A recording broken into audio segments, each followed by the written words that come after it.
Upon arriving at my in-laws' house, my husband greeted me with a smirk. Just in time. The results arrived, so come in. I wondered what he meant by results as I followed him into the living room. There, my husband placed an envelope containing documents on the table. What's this? It's the DNA test results. Now your affair will be proven. He grinned and spread the contents of the envelope on the table. My name is Mia, a 27-year-old homemaker. I've been married to my husband, Oliver, for 2 years, and I'm currently pregnant.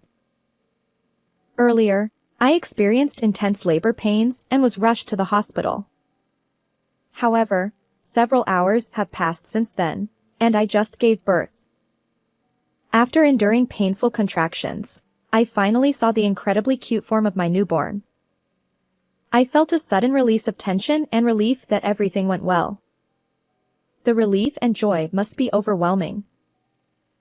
But as soon as the relief settled in, exhaustion hit me like a wave. After enduring labor for a full day without sleep, I desperately wanted to rest. The nurse said she'd take the baby to clean up, but I kept an eye on her. My husband had rushed over after work to be there for the birth, but he hadn't said much afterward. At that moment, fatigue clouded my senses, and I didn't notice anything amiss with my husband. The nurse returned, cradling my baby in her arms. She turned to my husband and said, "Please hold your child." But he made no move to take the baby, instead locking eyes with me and saying something I couldn't quite hear. Exhaustion clouded my senses. I was still recovering from my own procedures, unable to focus on his words. "What did you say?"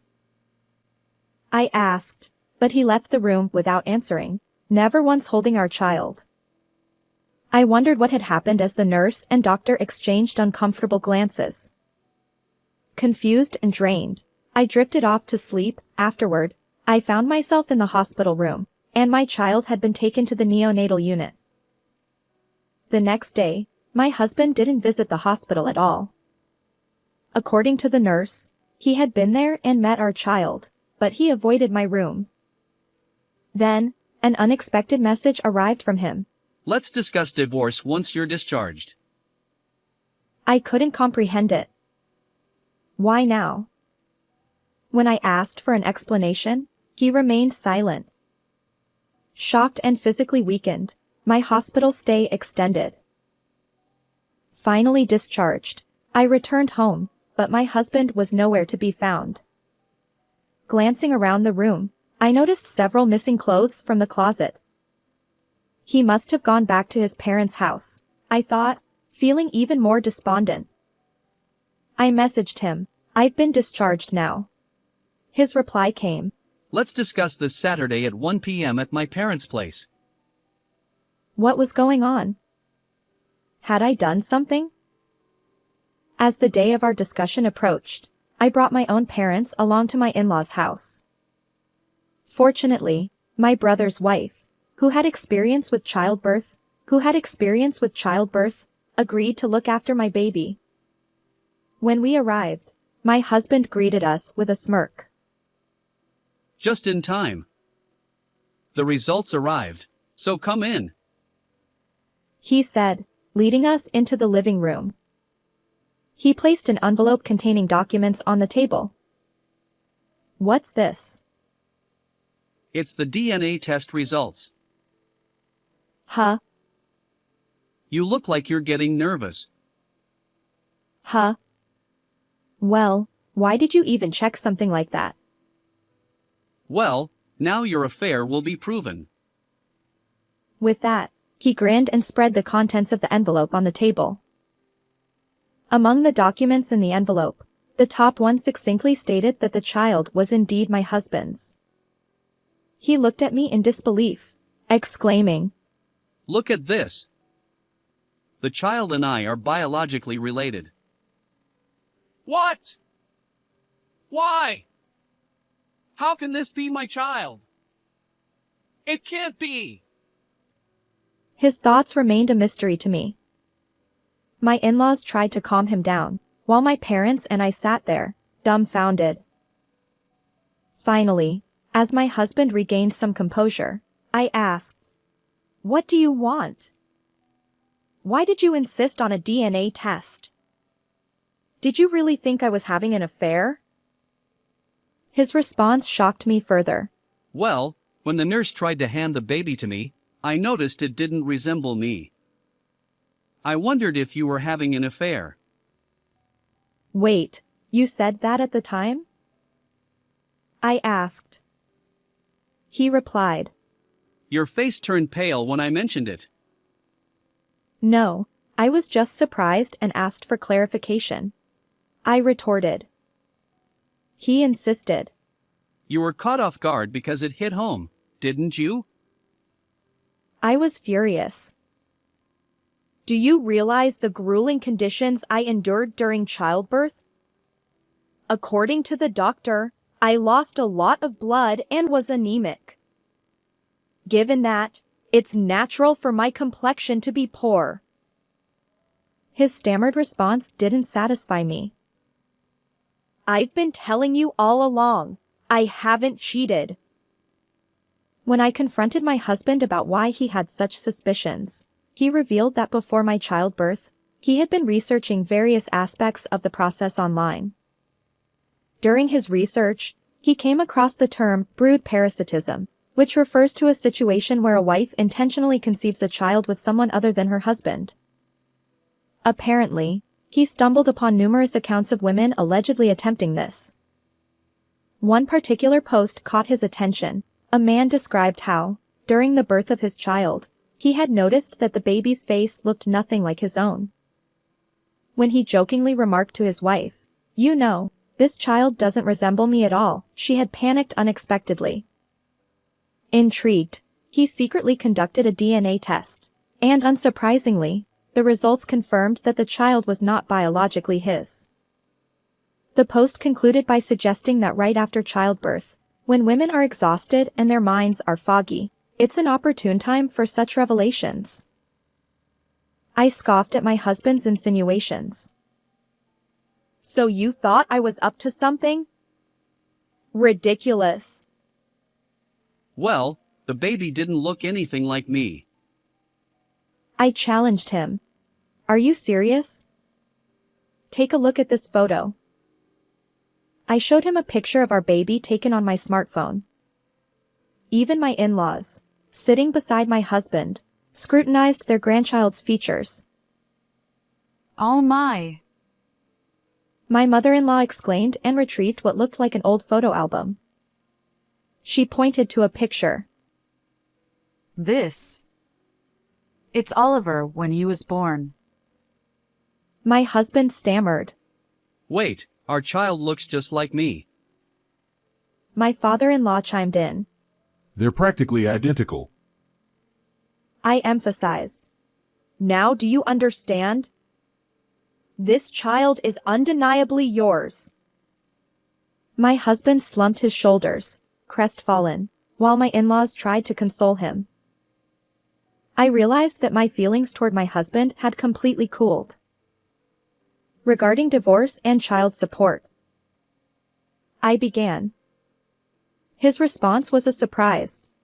Huh? Well, we don't need to divorce, since the child is mine. "What?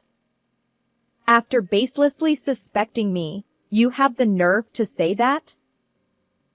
I retorted. He apologized profusely, and my in-laws, flustered, chimed in. Mia, our foolish son is truly sorry. But could you find it in your heart to forgive him? I requested some time to think it over and promised to arrange another meeting later. However, one thing bothered me, my husband's smugness when he doubted my fidelity. Even as he spread out the DNA test results, he wore a triumphant expression. Normally, if a wife were accused of infidelity, anger would be the natural response. I promptly hired a private investigator to look into my husband's actions. Within 2 weeks, I discovered his misdeeds. He had been having an affair with a coworker, and their relationship was quite intimate. Essentially, my husband assumed that if I were unfaithful, he could divorce me on my fault, claim alimony, and be with his lover. When he saw my pale face during the confrontation, he must have thought his plan was working. Little did he know that I would uncover his secrets. I immediately contacted my husband and headed to my in-laws' house with the documents. It would take too much time to make me wait for 2 weeks. He seemed irritable. How could the one who had wrongly suspected me now act so arrogantly? I felt compelled to teach him a lesson. So, Mia, have you reconsidered divorce? I apologize to you both, but I still want a divorce. My husband exclaimed. What? My mother-in-law added. Well, that's... My father-in-law questioned. Why? Oliver has genuinely reflected on his actions. My mother-in-law continued. Yes, even during the separation, he mentioned feeling remorseful about what he put you through, Mia. I see. I replied. Then, my husband unexpectedly became defensive. After making me wait so long, you think you can just leave? Besides, how will you, an unemployed housewife, raise the child alone? You can't survive without my income. How could he be so brazen? Especially after his own infidelity. Why are you so desperate to avoid divorce? Is it because you don't want to pay child support? I challenged. He stammered. What are you saying?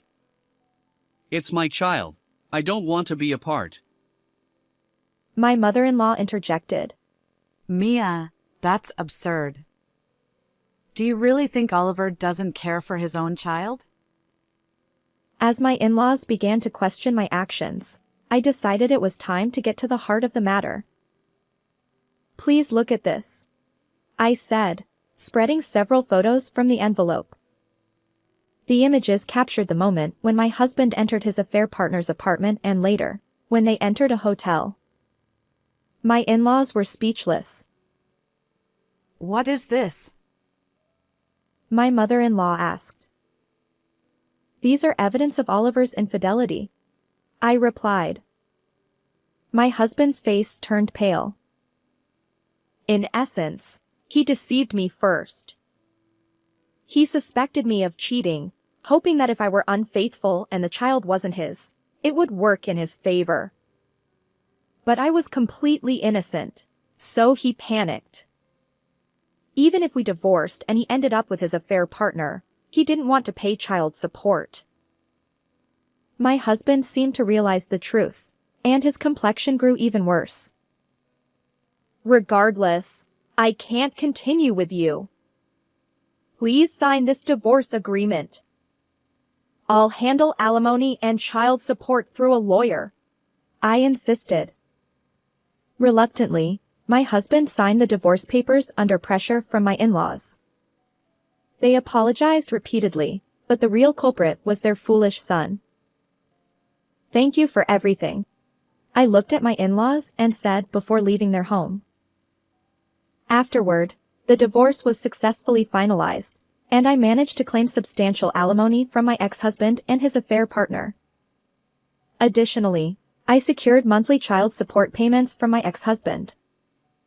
Unfortunately for them, their actions have consequences, and they now face cold stares from colleagues at work. You see, my ex-husband had already spread rumors about me being unfaithful at his workplace. However, the truth revealed that he was the one who had cheated, causing his reputation to plummet among coworkers. Interestingly, I learned about this from an acquaintance at my ex-husband's workplace. Armed with this information, I filed a defamation lawsuit against him, which resulted in additional compensation for the damage to my reputation. As for my ex-husband, he found himself drowning in debt, unable to afford his affair partner's company anymore. She, too, felt uncomfortable and eventually quit her job. Despite his discomfort, my ex-husband continues to pay alimony and child support, trapped in a living hell of his own making. It serves you right. On the other hand, I managed to secure an office job through a friend, and I'm thriving as a single parent. My son is growing up beautifully and is incredibly adorable. While I'd like to explore romance again someday, I'll wait until things settle down a bit. For now, I'm focused on working hard to provide for my child's future. How did you find this story? Don't forget to subscribe to my channel. Until next time.